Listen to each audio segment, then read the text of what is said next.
أعوذ بالله من الشيطان الرجيم بسم الله الرحمن الرحيم السلام عليكم ورحمة الله تعالى وبركاته وأنا على داير سيادو إذن لما يتشوكتان با صباح وناكسن قرب وناكسن قفكي وطهي وحان إلهي إنو قبري يالا مانتين عمري راقي عبادة صوباني عافنا القبر intaa kadib kusoo dhawaad walaalayaal waa barnaamijkeeni waayo arag waxa u tilmaama wadada barnaamijkeena maanta waxaan kaga hadli doonaa haddii ilaahay idmo doorashada puntland sida ugu habboon oo tan degmooyinka loo qaban karayo sida ugu habboon oo midda guud ee baarlamaanka iyo madaxweynaha iyo madaxweyne ku-xigeenka loo qaban karayo iyadoo isku kalsooni la qaadanayo sidoo kale khilaafaadka ka jira arrimaha xaqiiqada ah ee cid walbaaba si ay u masawidhay iyo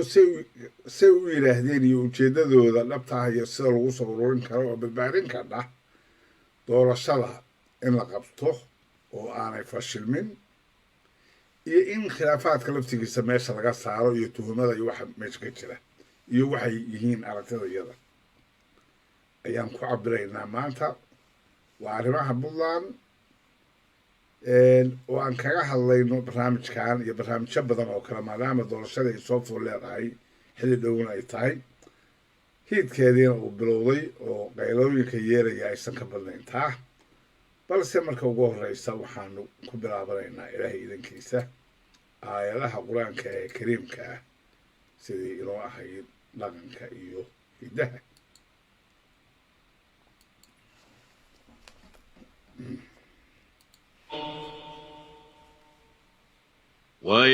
ويسألونك عن اليتامى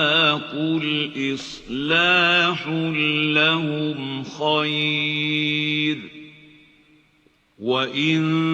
تخالطوهم فإخوانكم والله يعلم المفسد من المصلح ولو شاء الله لأعنتكم إن الله عزيز حكيم صدق الله العظيم kusoo dhawaada barnaamijka mar kaleeto waxaan horta marka ilaahay u gabaryaynaa sheekha inuu akhriyey qur-aanka ilaahay inuu ajar iyo xasanaad ka siiyo idii la diyaarisay inagana ilaahay inagu anfuco marka ugu horreysa weeyaan ummad muslimiinu nahay ilaahay inuu ku raaca uu inaga dhigo qur-aankiisa kariimka iyo axaadiisa nebiga salawaatullaahi wasalaamu calayhi kuna ammaangala halkan iyo tan dambaba intaa kadib barnaamijka waayo aragu haw tilmaama maanta waxaan kusoo qaadanaynaa arrimaha puntland seen hore dhacaba ugu sheegnay waxaan soo qaadanaynaa madaxweynihii hore ee faroole madaxweynihii puntland ee hore ee madaxweyne faroole oo si adag uga hadlay arrintan iyada ah runtiin anugu aan qabo inay tahay lexejeclo waxaa keenaya arrintaa iyada ah ee aanay ahayn haba yaraatee xumaan iyo fidna raadis qodobkaas markaa qodobka ugu horreeya weeyaane madaxweyne faroole ma doorashadiid xujo wataa mise waa xaaja doone daah furan dabcan qof kasta oo hadlah style buu leeyahay laakiin hadalka mubtidiisu waxa weeyaan doorashadani ma ahan doorasho toosa ma ahan doorasho dadban oo laysku raacayna ma ahan waa doorasho muqshabeel ah oo nooceeda la kabkabayey lagana gaarsiinayay xilligii ururadu ay isku raacayeen bar wuxuun inay qabsoomaan 4 sano ka hor markii madaxweyne deni uu runtiisi bareera oo dadnima ku jira ugu bareeray inuu yidhaahdo doorashadaa waa iga go-anta waana qabanaya waa lagu wada qanacay 9 urur baa ku samaysmay 9ka urur waxaa ka mid ah ururka horseed oo madaxweyne faroole uu yahay odayga u yahay. ururkaa marka isaga ahi doorashadii waa ka qayb galay, waana ku qanacsanaa in doorashadaas la sameeyo, laakiin dhexda waxaa ka baxay 3 sano oo khasaare ah oo aan doorashadii la gelinin baa galay. madaxweyne Danila runtii uu ku saxnaa xilliyo badan oo tilmaamayay arrintaa iyada ah oo uu aad iyo aad ugu dheeraaday. haddii waxaa la bilaabo marka meesha mas-uulku qabto, maadaama ay doorashada hal qof iyo hal coday tahay, wax u baahan tirakoob guud ee dadka loo sameeyo, hubkoo laga dhigo, sohdimaha degmooyinka si aan laiskugu qabsan oo cad, qeexid dhab ah nidaamyada la kala leeyahay, dastuur garsoor madax bannaan oo maxkamaddii dastuuriga ahayd ay qayb ka tahay oo kalsooni lagu qabi karo. intaa maadaama bulshada doorashada aadaysaa u baahan tahay, wax aad u weyn oo muhiim u ah oo saldhig ah oo weyn oo doorashada buntlandna runtii saldhig weyn oo ah weeye, qabashadeedu xoog badanna. tan federaalkaana role model u noqon lahayd hadday sidaa dhab ah oo dhabtaa ugu qabsoonto. ma aysan noqon nasiib daro in doorashadaas oo laga gaari karay raallinimo laga raaliyahay hadday jirto,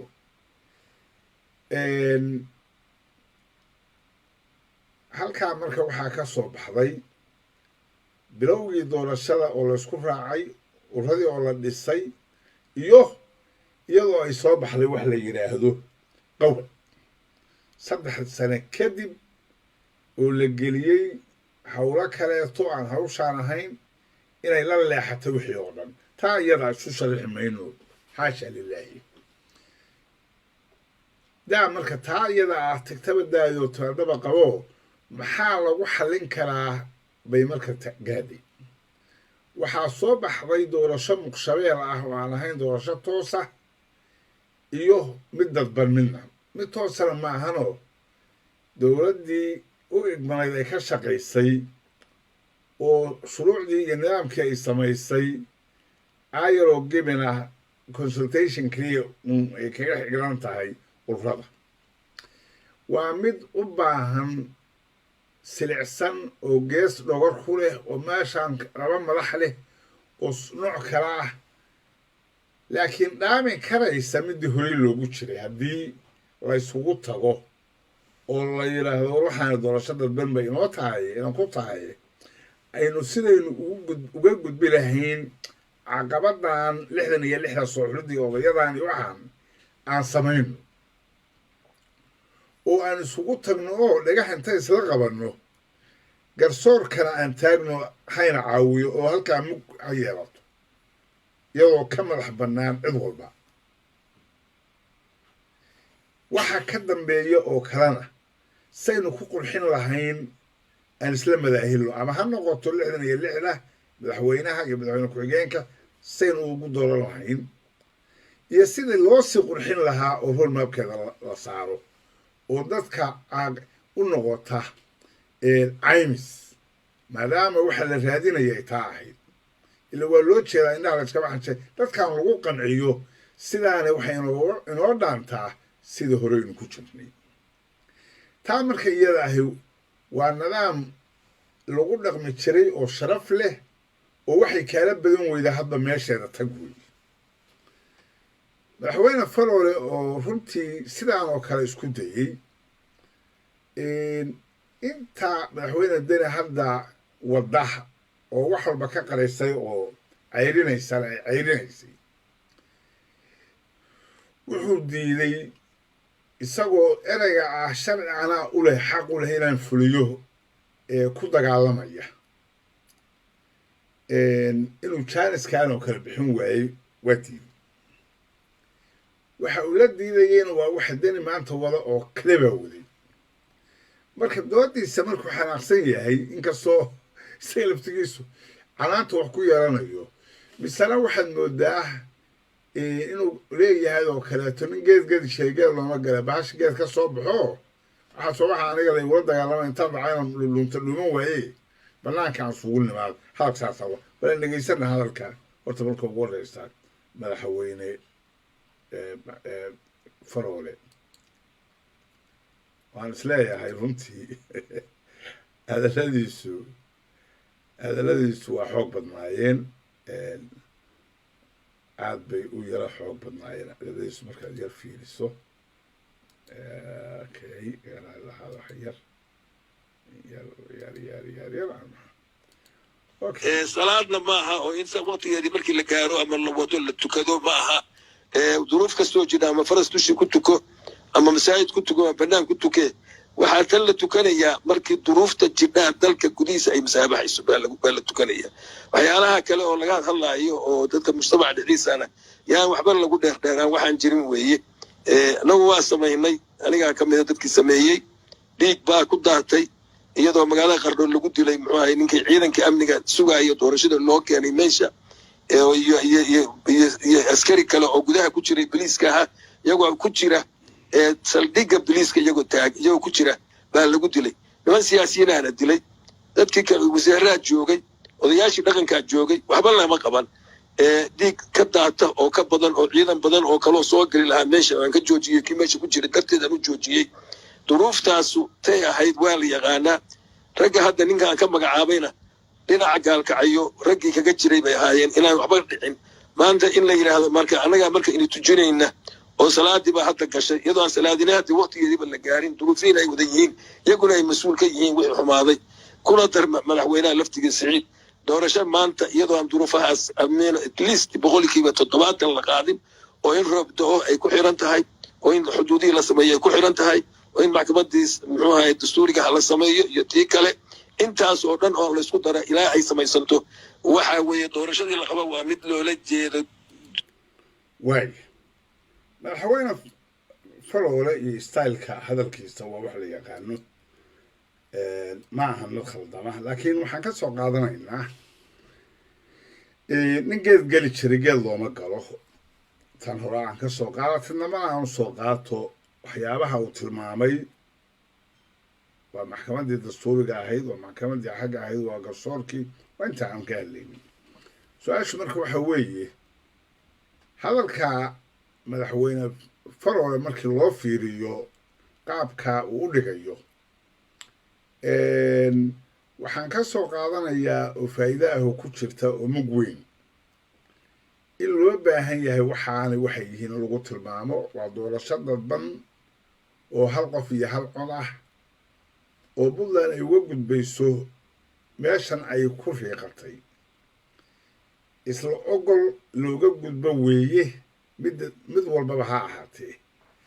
laguna dul dhisto weeye hay-adaha qaarkood si dowladda soo socota ay doorasho hal qof iyo hal cod ah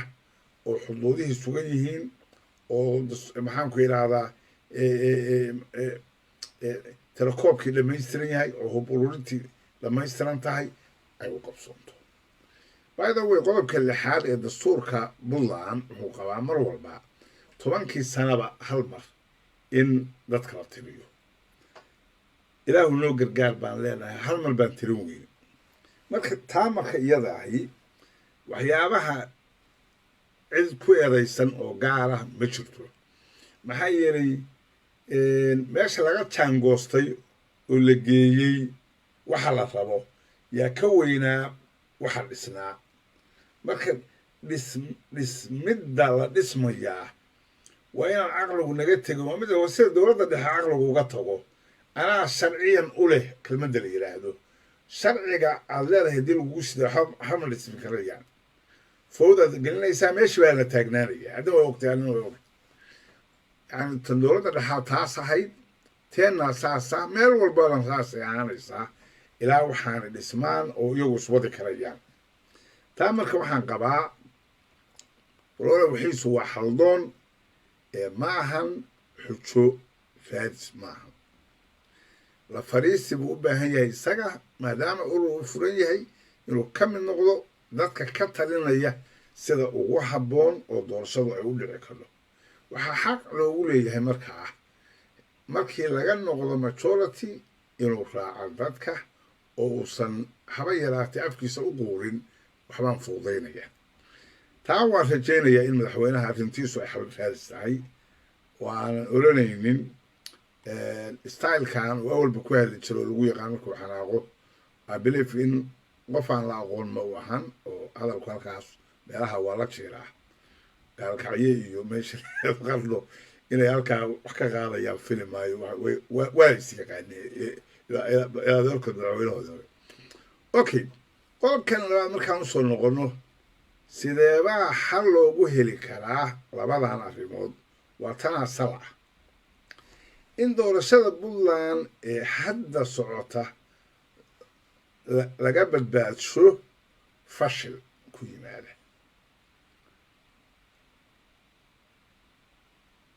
oo baahi weyn loo qabo anigu waxaan qabaa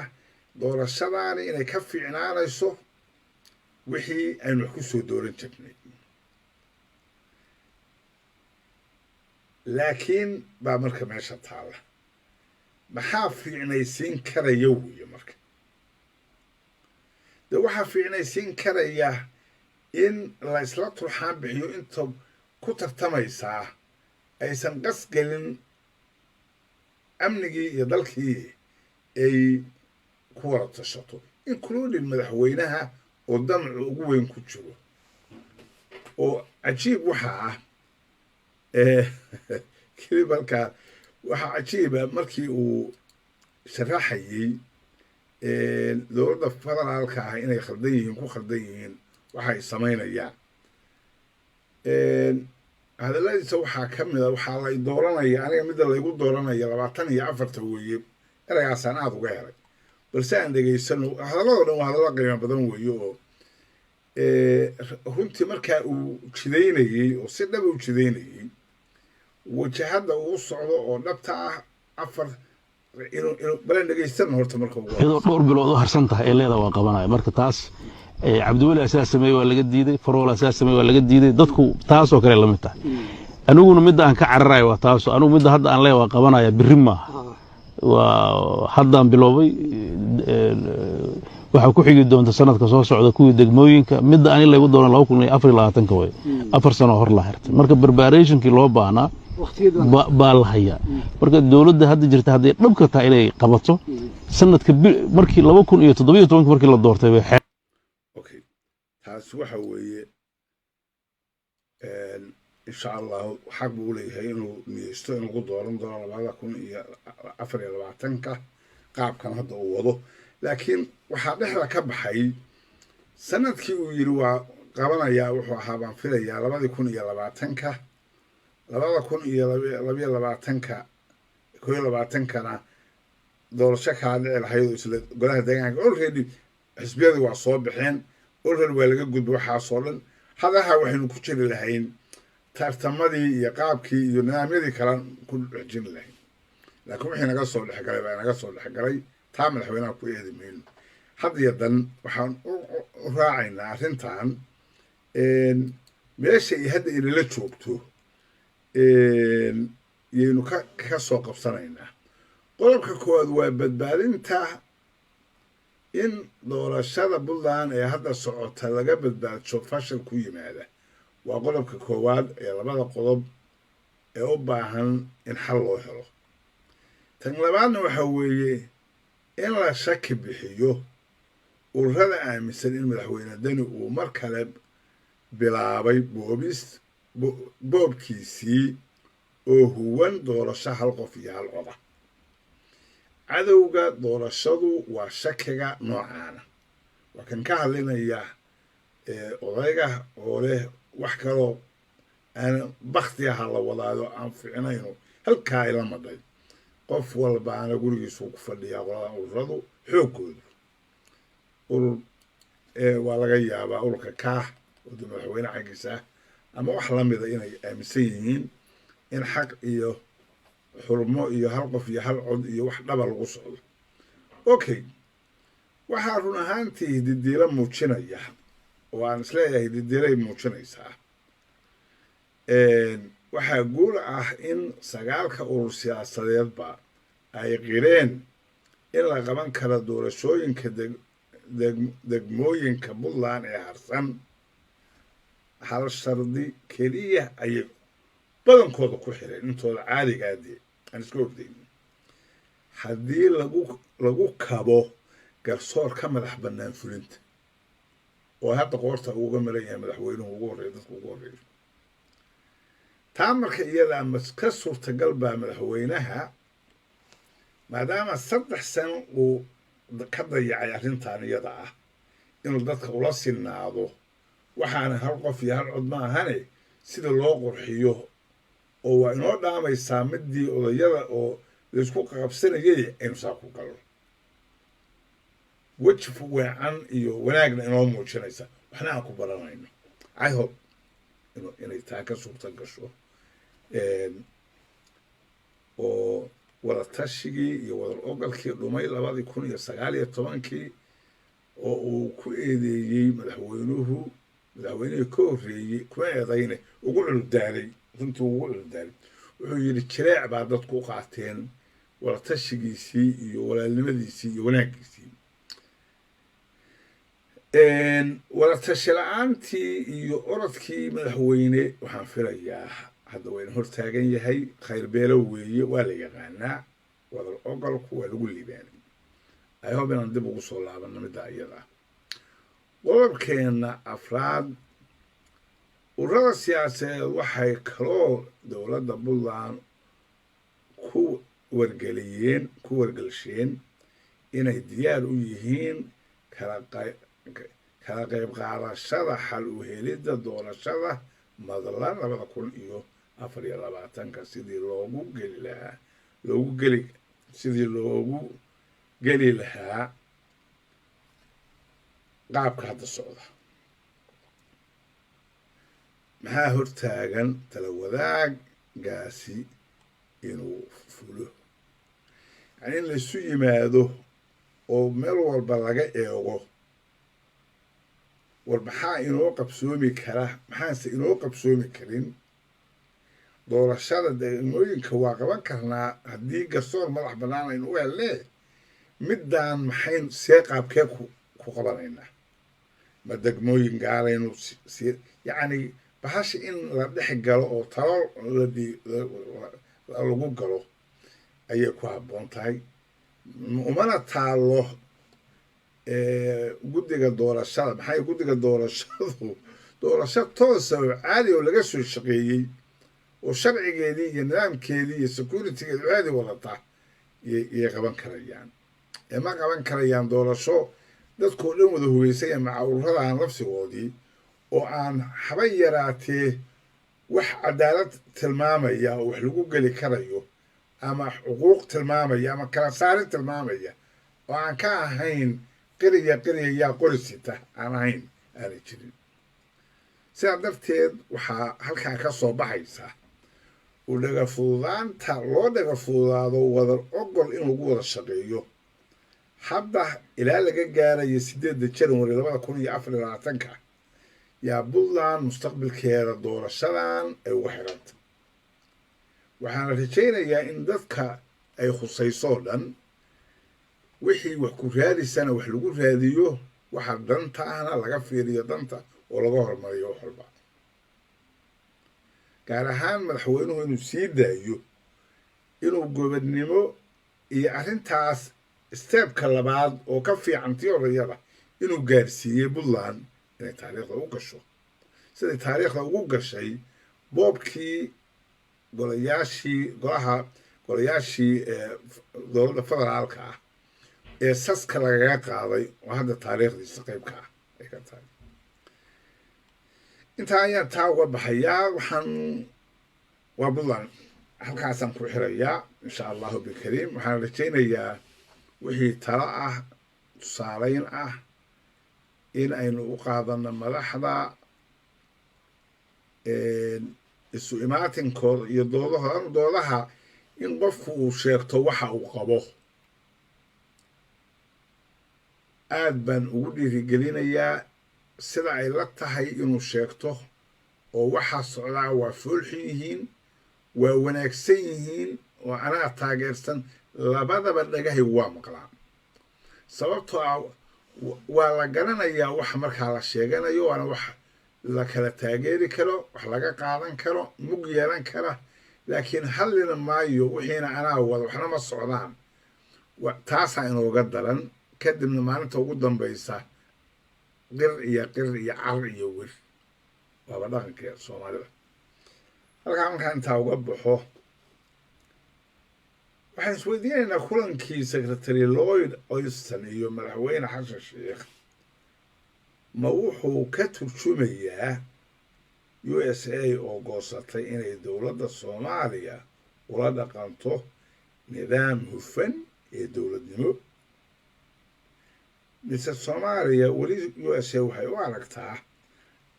inay ula dhaqanto qaabkeedii isaga ahaa ee CIA-da la shaqayn karnaa waxay tahayba waxaan ka sugaynaa madaxweyne xasan sheekh maxamuud safarkaa wuxuu inooga keeno dib markuu dalka ugu laabto hadduusan gurigii la gelin uu la geli jiray madaxweynihii ka horreeyey oo la oran karayo ilaa xad hadda waaba isu ekaadeen waa anigu cali daahirseed oo idinkaga tegahaya walaalkeen maxamed saleebaan tube oo aad runtii garanaysaan dhammaantiin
ha